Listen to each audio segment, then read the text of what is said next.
So Claire Giovino is a money manager. And it occurred to me, and of course she knew this already, that there is something very similar about being a therapist and being someone in her position. How money impacts relationships. It reveals all the hidden lines in our lives, our alliances, the difficulties we have with others. Money just seems to bring it all out. And I had to do a podcast with her. Besides talking about relationships, we also, we get down to brass tacks. We talk about restructuring unhealthy thought patterns around money, how to build wealth. We talk about the really strange money taboo. You know how you're not really supposed to talk about how much money you make? What's that about? Why is it a big secret? Claire also talks about the financial mistakes people make. And also, it occurred to me that since I've been doing this podcast, I've never really advertised myself. Speaking of money. And I thought I should. Sam Lamont, who's super brilliant, suggested, hey, Ben, I run a podcast. I have a Patreon. You don't. Why don't you advertise your practice? It just never occurred to me. So I have a practice in San Francisco and I have openings. And if you are interested in seeing me as a therapist, you can shoot me an email at benjaminrussack@gmail.com. That's benjaminrussack@gmail.com. I specialize in substance abuse, teenagers, folks going through midlife crises. I do couples. I do families. I really do. They're fun. And I can tell you that as a therapist, if you want to know what's going on in someone's life, ask about the money. It's really incredible. At any rate, my name is Benjamin Russack, licensed marriage and family therapist, and this is my podcast and my private practice. Look, just tell me what to do. And now, Claire Giovino. Yeah, so I'm a financial coach for the past 6 years. That's my main focus right now. I actually also have a podcast called The Better Questions, which focuses a lot on the psychology around money and creativity. But those are the two things where I spend most of my time these days. So as a therapist, I'm very interested in how money functions in people's lives because in my experience, money problems amplify every other problem. So if somebody is anxious, if they're in a difficult relationship and they've got money problems, they're more anxious and the relationship is more difficult. And it becomes a function of love. When someone gets disowned from a family, they get cut out of the will. When somebody dies and the will comes out, suddenly you see all the invisible alliances that were there for years or all the anger and the bitterness all suddenly appear magically. The analogy is like the invisible man in movies. When someone throws some sand on him, you can see him, right? And money kind of does that to all the invisible stuff in our lives. You just throw money on it and suddenly, boom, you can see it. Oh my God, that's really clear. So I'm curious to hear from you, what emotional and psychological functions do you think money serves in the lives of your clients? I think that's really profound about the invisible lines. And it's something have been thinking a lot lately in regards to romantic relationships. I just learned that it costs about 28% more to live alone than it does with a partner. So it does make me wonder how many people are staying in relationships because it's more affordable. Or, to your point, what issues would emerge if you had more money available to you. I see those invisible lines in friendships a lot too, or the events you plan or the places you go out to eat or the trips you take are often determined by what each person can spend. So money really reveals those questions like, do we have the foundation and the communication skills to openly share about what we can and can't afford? Money amplifies and accentuates a lot of times the person you are, to your point. So if you're naturally, kind of a stingy person now, it's very likely that you will still be stingy even with more money. If you're a generous person now, usually you'll become more generous just in more impactful ways with more money. Yeah, emotionally, psychologically, it's very layered.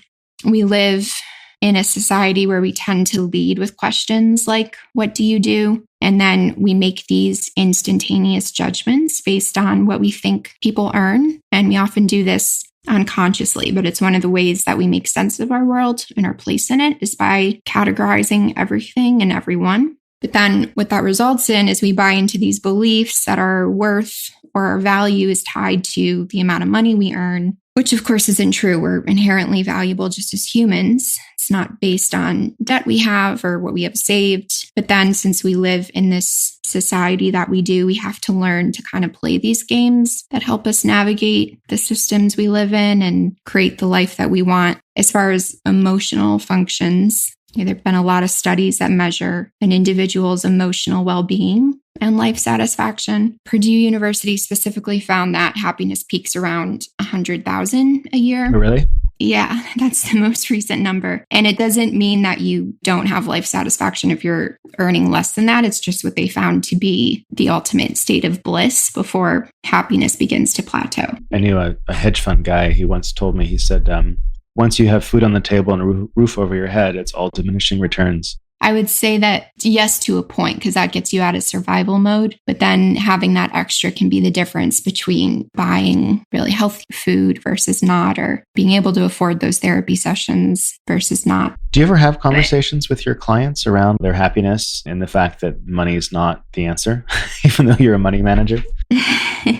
So that's kind of, where I was going, is we've collectively absorbed these phrases like love of money is the root of all evil, or money can't buy happiness. But then there's research that shows like higher degrees of happiness do come sometimes with higher earnings. And I think it's just because money helps to fund the things that make you a thriving, healthy person, like investing in your health with good food and therapy sessions and, those things that do support your emotional and psychological well-being, or investing in hobbies that nourish you creatively. All my friends live around the world, so I have this little travel budget that I set aside so I can invest in those emotional relationships. So I do think they're attached. It also, psychologically, it'll provide degrees of security and safety and help lower anxiety, knowing that you could recover from an emergency. So ideally, I think it helps you build the life that you want to create, which then in turn impacts your emotional and psychological well-being. Can you relay any stories of a difficult moment where you kind of felt like it was more about the emotions of the client than, hey, let's do it this way, or let's invest in this, or let's invest in that? The numbers just always feel like the door into the emotions and what's lingering right underneath the surface of totals in a bank account. So I work with quite a few couples. So that's where it can start to feel like couples therapy sometimes. And so I've had couples where they had not talked about money at all together until they were in the room with me. So one of the tougher moments was when one person in the couple was in charge of managing a certain account. And it wasn't until the three of us were in the room together that his partner saw the total in the account and saw that it was much lower than she had realized. And so there was a lot of shock in that moment, a lot of anger, embarrassment, shame. So I just feel like my role in those moments is to be this container and facilitator for those emotions to talk through. And then it is this balance, because you want to focus on the emotions, but then I found a lot of people find relief in both, and being, having the place to talk, but then also having the next steps, like a tangible, actionable thing. That moment always stands out to me just because of, again, those invisible lines. Those are relationship communication skills. And the topic just happens to be money. And so one of the things that they ended up doing was a monthly money date. I saw their relationship change before my eyes just from focusing on money and making intentional time for it. What changes did you see? I saw a lot more lightness. So the first session was very heavy. The guy in the relationship wasn't really on board. You could tell that he was there for his wife. So I saw his investment in the process change, where he started to lean into it and actually ask questions and get involved. And then, I was just seeing those tiny changes start to occur, like debt starting to go down a little, or credit scores starting to rise a little, or savings accounts starting to grow. And then that builds momentum. Money is way more intimate. It's forgive this analogy, but it's almost like a couple that doesn't have sex, or that stopped having sex. Yeah. And they're not as intimate. And it's like they schedule time, okay, date night, and and then what gets you in the mood, and all these intimacy things that a lot of couples grapple with. And with this situation, it's like, well, we're making a money date, sort of. And it's intimate because it's really the money is like the real bare bones and guts of the relationship in a lot of ways. I guess a lot of times in relationships, what happens is that there's a lack of vulnerability, and people get kind of varnished over, if that makes sense. And they are not as intimate because they're kind of hardened and towards each other and towards life. And they have to learn to be vulnerable with one another. And so what I'm hearing you say is that in the room, it's like suddenly the partner or wife or whatever saw the vulnerability, her husband's vulnerability. He had to be vulnerable before her. And that must have been quite a shock. And, my old therapist said, if it doesn't hurt, it isn't true. Mm. A lot of times couples, they don't want to look at the truth. They don't want to look at who they really married or who this person really is underneath and what's really happening and what kind of trauma they may have experienced before the relationship and on and on and on and on. So I just think that's kind of a really cool story. No, I totally agree. And we have more capacity than we realize to hold difficult truths. Yeah. Can I ask, do you see a difference in the way men relate to money and women relate to money? I know that's kind of a politically risky question, but I'm curious nonetheless. I had preconceived ideas about what that would look like going into this business, honestly. And I found more or less the same emotional, psychological hangups across the board. Like how demonstrative someone is kind of the big difference. So, I've worked with several male clients and none of them have cried. Most of my female clients have. But then as you ask questions, you realize that the same types of beliefs are ingrained, the same emotions are present. That's really good to hear. We're always talking about the differences between the men and women and the masculine and the feminine. It's nice to hear that there's this common ground that, hey, we're all looking at this in one way. So I would love to hear about those beliefs. The most common ones I see are money will always be scarce for me. You need money to make money, more problems. I'm not good with money. You have to work hard for money. I can either make money or follow my passion. Money always needs to be held on to. Again, a lot of them are to protect us and keep us safe so you don't spend all your money. But then specifically ones around control or desire for control are really interesting to me because control can be such an illusion. But then if you fall into this headspace of thinking, what's the point? Like, why bother trying to get a raise or a new job or cut back? It still doesn't help anything. So it's kind of finding that balance always of we cannot control the global economy at large or corporate greed or loan forgiveness. So then let's focus on the tinier things that are within our control. I'd love to hear more ways that you kind of right the ship. How do you reframe things for people? I'd love to hear about that because I know that people listening want to hear. Always starting with where it comes from. And I think it's kind of connected to cognitive behavioral therapy where you take the thought and examine it and then replace it, with a different thought and just try it on. How does it feel? So you have to work hard for money is a big one. And, it often, when I've unpacked it with clients, where does that come from? A lot of times it comes from the money mindsets that were modeled to you from your parents. So, you saw your parents who are always stressed out about money or killing themselves at their job. And the assumption was it's always going to be difficult to get food on the table. And a lot of that goes all the way back to specifically the US's puritanical roots of the value that we attach to working very hard. And then, we replace that with the opposite thoughts or alternate thoughts. So a lot of times in the form of questions. What would it feel like if it wasn't hard to work for money? What would it feel like if it came easily to you? Can you even imagine a life in which that were the case, or does it feel impossible to you and why? So it's just a lot of questioning, a lot of breaking down the source. A lot of times you just say something out loud, and that in itself, as you know, in your line of work is powerful, and you realize how funny it is when you actually say it out loud. So here's the thing. My relationship to money is kind of weird. So in my family, my father, he expressed love by giving his kids money. So money was never an issue. It was sort of openly talked about. This is how much, this is what we're going to do. The one big taboo is that you don't talk to other people about money. You don't talk to anyone outside the family about how much money your dad makes or how much we have. What is that thing? I've got a friend of mine, and we sit down and we'll talk about how much money we're making, and we kind of feel like we're doing something bad. Why is that? What's up with that? It's like you can sit down and talk to somebody about like your sex life, or you can sit down and talk to them about money. And I think the money thing would be more difficult. Oh, man.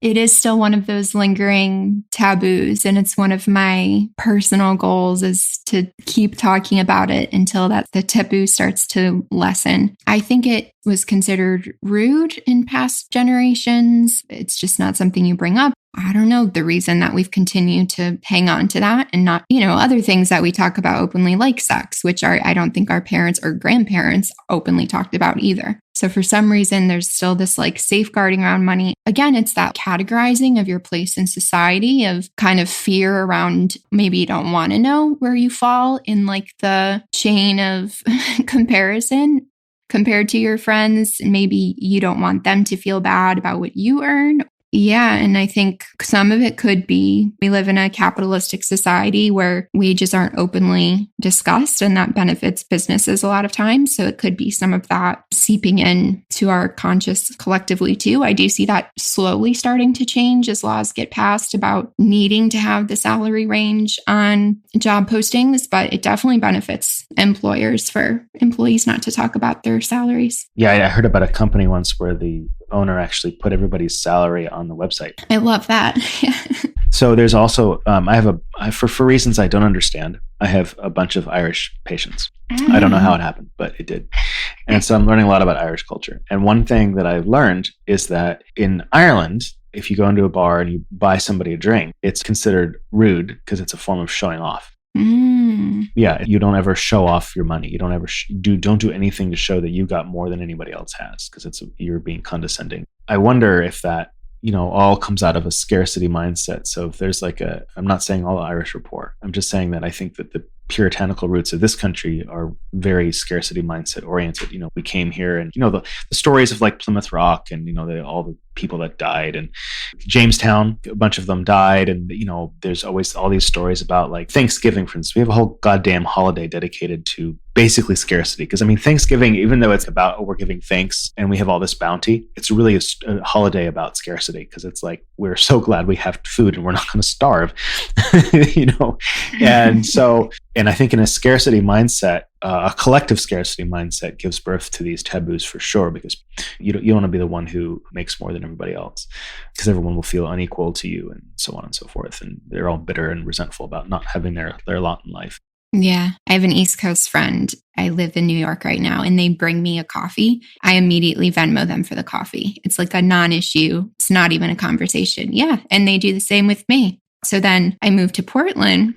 And it's the same thing. People got so offended. Yeah. Like, what are you doing? Yeah. And in my mind, it's like, I would never want to assume that this is free, or to you to think that I'm assuming it's free. So it's like the kinder thing for me to at least offer, but it's completely different. That is so fascinating, because like I said, in my family, money is an expression of love. And I love buying dinner for my friends because it's my way of saying I love you. But what I realized is that it can kind of throw things out of whack, because then they can feel like they owe me, because I paid for, and then I'm making some sort of broad statement that maybe you don't have money or you can't afford this. There's so many weird issues that can graph. The invisible man thing comes up again. It's like, there's so much stuff that can come up. And I think the East Coast way is probably healthier, honestly, because it's just like, it's a non-psychological issue. It's like everybody's even, everybody's fair, everything's clean, and it's done.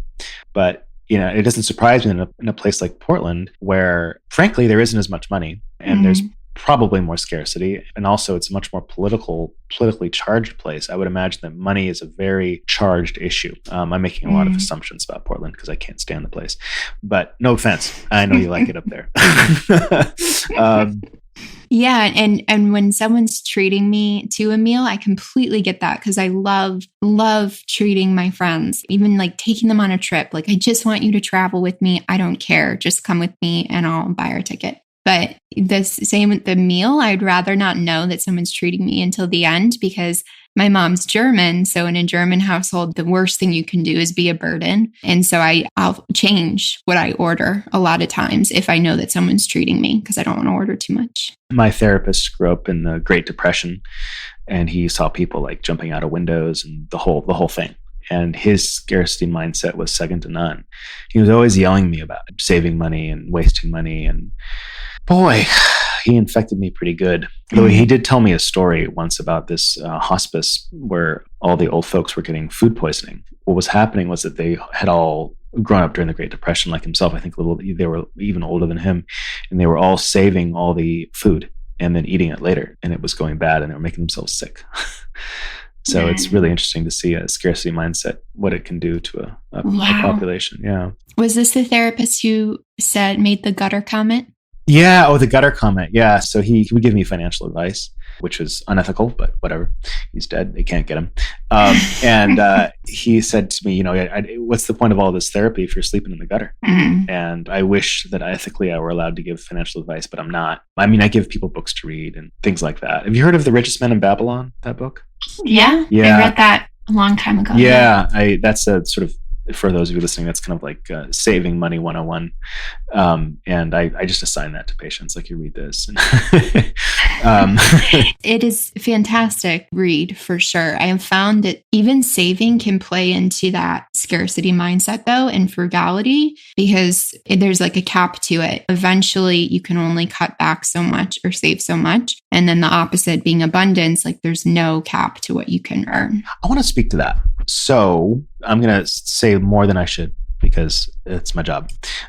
So I went from an intern who was making, I'm going to do a taboo thing because I'm talking about my own money, making $16 an hour. I mean, I was working at a rehab, and I remember it was a Bayside Miranda's up in San Rafael. I learned every job in the place. I became the weekend manager. I did all these amazing things, and I got all these positive reviews. And they're like, "Great, you're doing such a great job. We're going to give you a $2 raise." I'm like, "Oh my god!" And I just, during that time, I was always scraping by. And I remember my girlfriend and we had to pick up free food from like the Salvation Army at one point. Then my dad died, and it's like, "Oh my god!" Now there's no fallback, and just budgeting down to the penny. And once I got licensed and started working, and then my income, went up by a factor of, I don't even know the math, but I remember seeing my first patient for $80 an hour, and I couldn't believe that someone handed me 4 $20 bills just to talk to me for 55 minutes.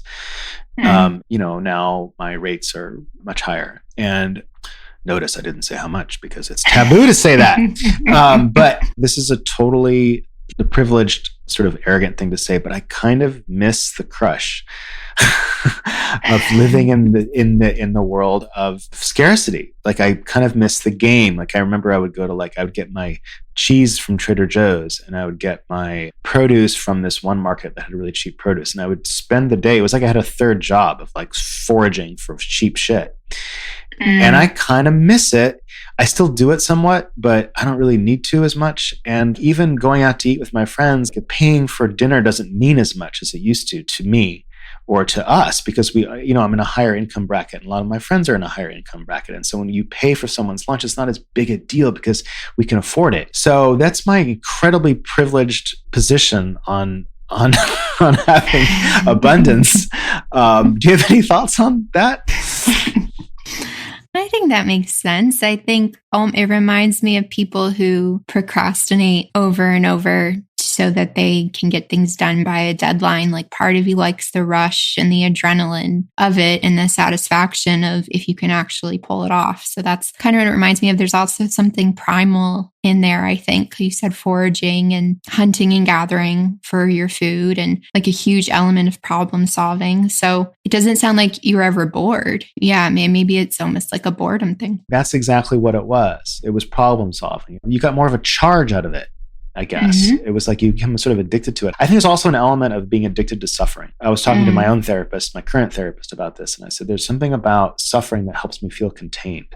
Wow. That I have structure. Like, if I get up in the morning and I need to find out a way to pay for the day, my day is planned out for me by money. I'm contained. I'm kept in. Working in addiction, you meet a lot of people with a lot of money who have nothing but money. Every time there's a problem in their lives, they throw money at it, and the problem just dissolves. Just poof, gone. But the problem is they have no structure.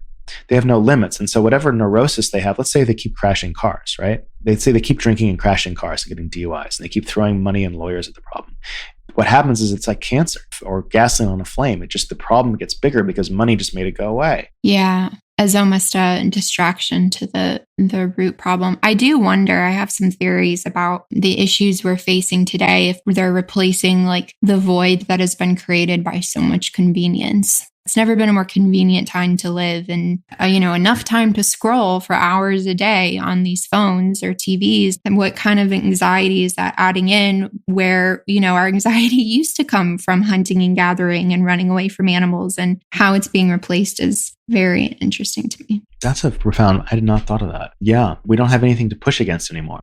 I like the idea of creating inciting incidents where you're adding that pressure back in. It can be setting a deadline or, increasing your generosity. It sounds like you get a lot of satisfaction out of that. So maybe doing it on a grander scale than a dinner.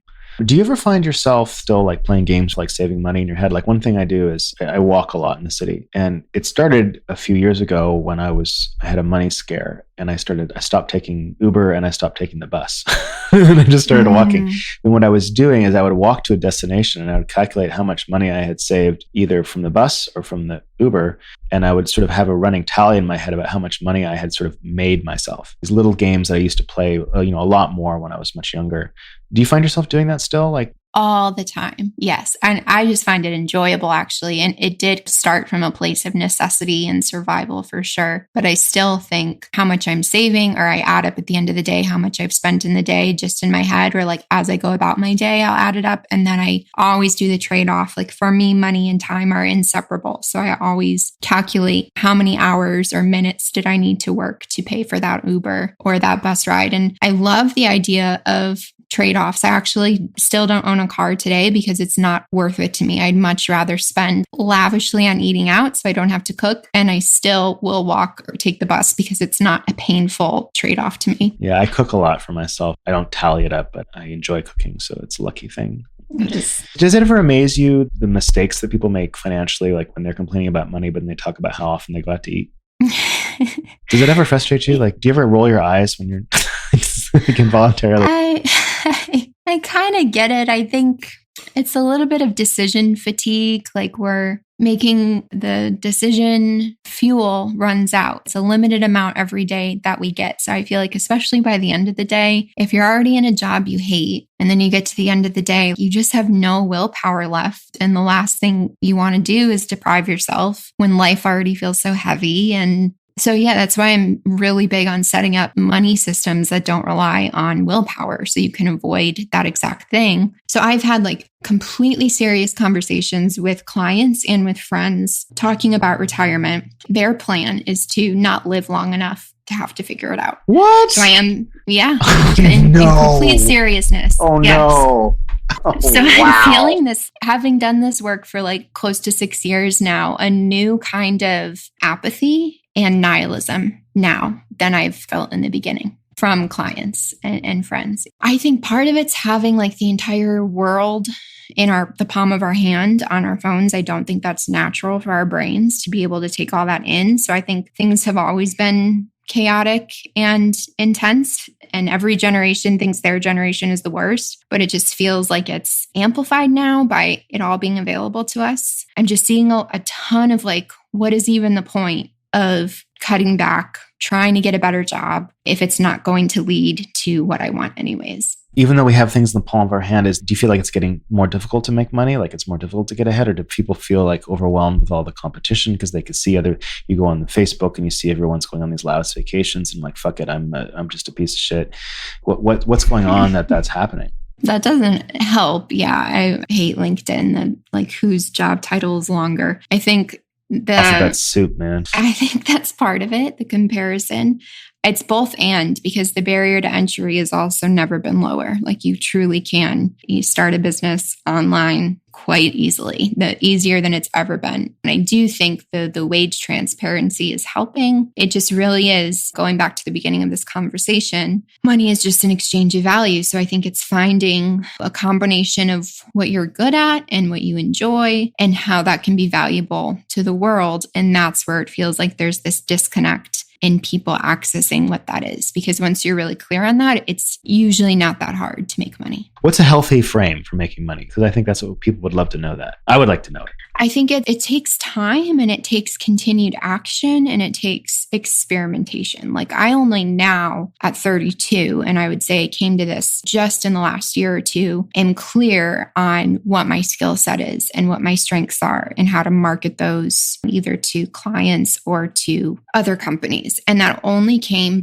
for the entire, decade of my 20s of experimenting over and over again and finding the difference between what I was good at at versus what I enjoyed and if they could intersect. I did some like ghostwriting for a while. I really enjoy writing, and it would just kill me that I was writing and not getting credit for it. I just absolutely hated it. And so it was draining me that I was like getting better in this skill that I didn't even want to get good at. And so I think that a lot of people can get trapped in something that they're good at and they've received affirmation and validation for in their career. And then their entire life trajectory can follow this thing that they're maybe good at, but don't enjoy. So I think both elements have to be in place. And then once you can articulate that, really the only choices are go work for a company as an employee or become self-employed and start your own business. And so I've done both.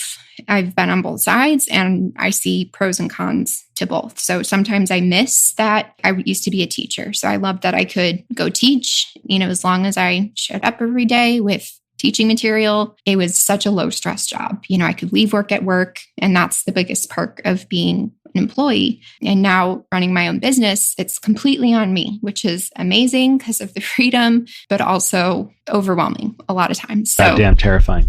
Yeah. The biggest turning point for me in my relationship with how much money and how I was doing and handling my own resources, when I asked myself two questions, which is, what do I have? What do I actually have? And what am I going to do with what I have? Yeah. And like, I have this apartment that I pay, this amount of rent on. I have this much in savings. I make X number of dollars. I've got this support system around me. That's another thing people need to learn how to do, is access their support systems to, boost their careers.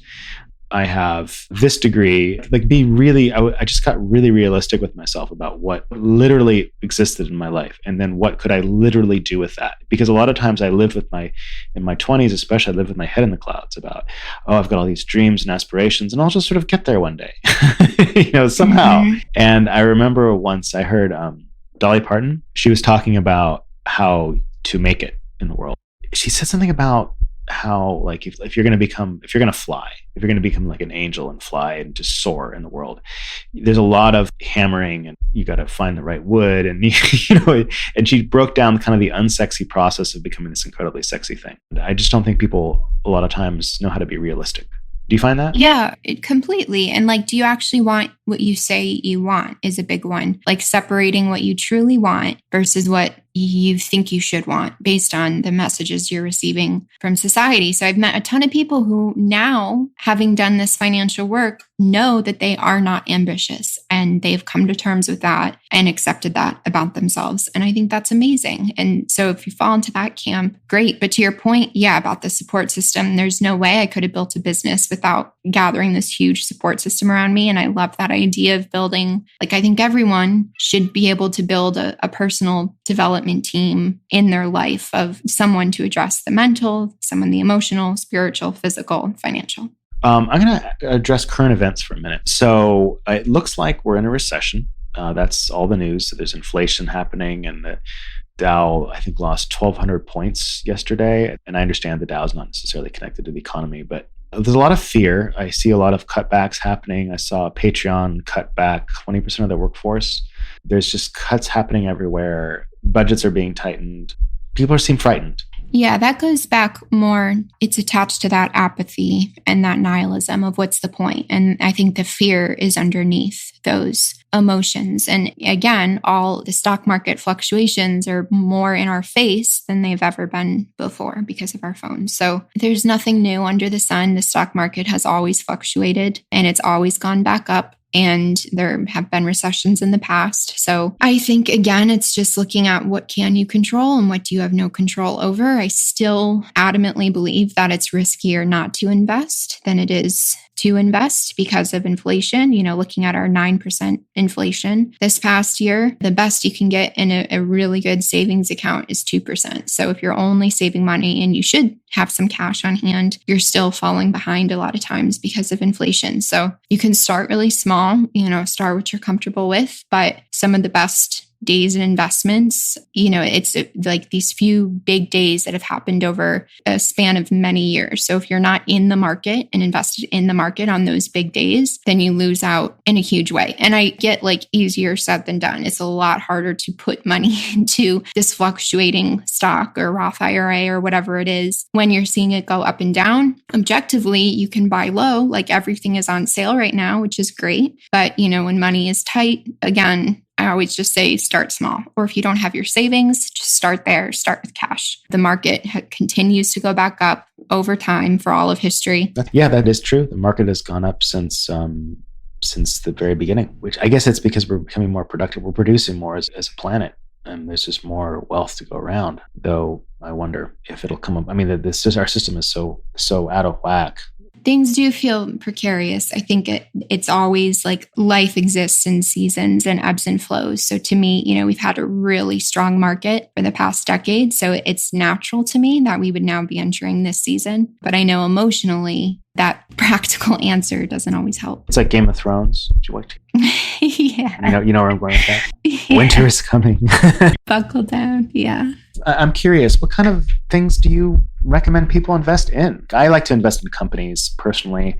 I have someone like you in my life. I have a guy who invests my money for me, and I just cut him checks and I don't have to worry about it. So one recommendation that I've heard from other money managers and I make myself to patients is like, instead of just going out there and managing your own stock portfolio, just have a professional do it. That professional knows more than you do, and you don't have to hold the anxiety about it. So do you agree with that, by the way?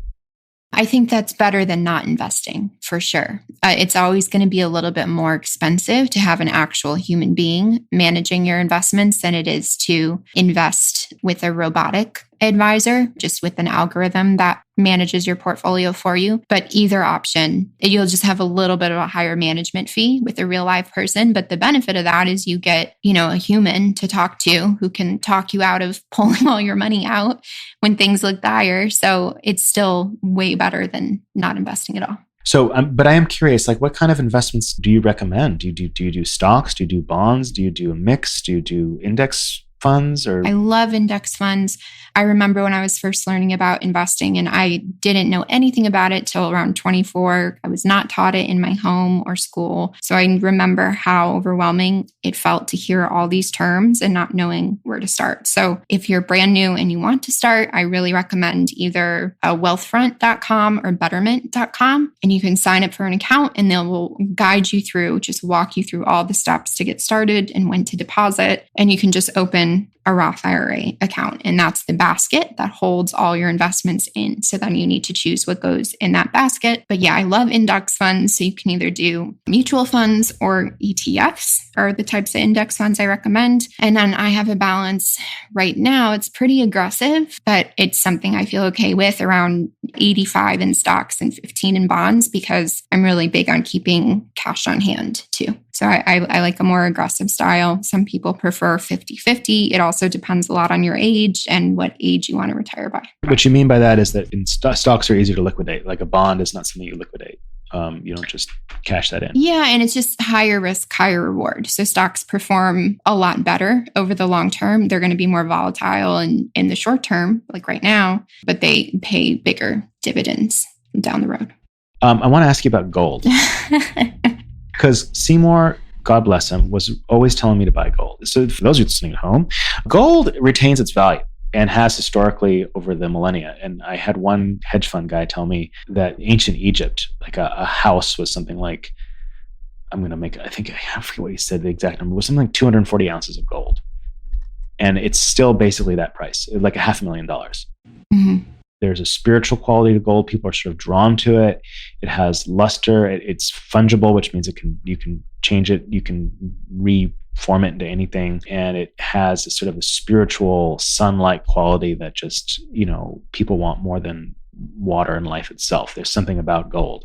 But there's also this whole swath of people in the market, they call them gold bugs, who are just constantly talking about how the world's going to end and you better buy gold, because if you don't buy gold, you're going to be fucked. And they're not wrong. I mean, gold is what, $2,000 an ounce now? I haven't checked it recently, but I wouldn't be surprised. Yeah. It's getting there. And so in a way, they're not wrong. It's like if you had invested, a ton of money, but then again, if you had invested in Apple, you'd be, the same amount of money, you'd be, wealthy by now. So I don't know. What are your thoughts on gold? I'm not big on buying individual stocks ever. I recommend always buying groups of stocks, and then they self-cleanse. So, when one drops out, the fund will insert the next highest performing. So I'm kind of against individual stocks, like only investing in Apple, but leaving, like, if you're interested in it and in gold, leaving a portion of your portfolio for that. So the diversified portfolio is the goal. So if gold is a part of that, great. I wouldn't personally go all in on gold. What I know about gold is not much, but I know it can be very hard to offload and difficult and cumbersome. So there are also stocks that represent the value of gold. That is another option as well, because it's easier to buy and sell if needed. Yeah, I wouldn't go all in, but it's fine to have it be a part of your portfolio. What are your thoughts on the insanity of the derivatives markets? For those of you who don't know, and you can correct me if I don't do this right. For instance, a derivative is you can buy a stock that goes up if the price of gold drops. And then you could probably buy a stock that goes up when the stock that goes up when gold drops goes down. And it's like there's all this really weird derivatives to me are kind of the sickness of the market, that everybody's second guessing everybody else's. Let's say there's a hurricane in, Texas, and that can affect, price of beef. And so a bunch of people the price of beef is going to go way up. And so what's going to happen is that all these people something's going to happen. So we're going to short beef. We're going to go in and try to make money on the fact that it'll actually go down. But wait a minute, that's going to go down. So we'll buy it because it's going to actually go up. And it's so weird. And I feel like nobody's actually buying value anymore. They're just guessing what everybody else is doing. It's so nuts. Yeah. Have you seen The Big Short or read it? It's so amazing. I think that's been the case for a while, like a lot of smoke and mirrors. That's like a roller coaster I don't want to be on. I think, if that's your full-time job to make those predictions and guesses, great, go for it. But for the individual investor, keep it super simple. The more boring, the better. Yeah. Okay. That's good advice. Well, I think we're good. Is there anything else you wanted to cover? Did you want to talk about how people can reach you?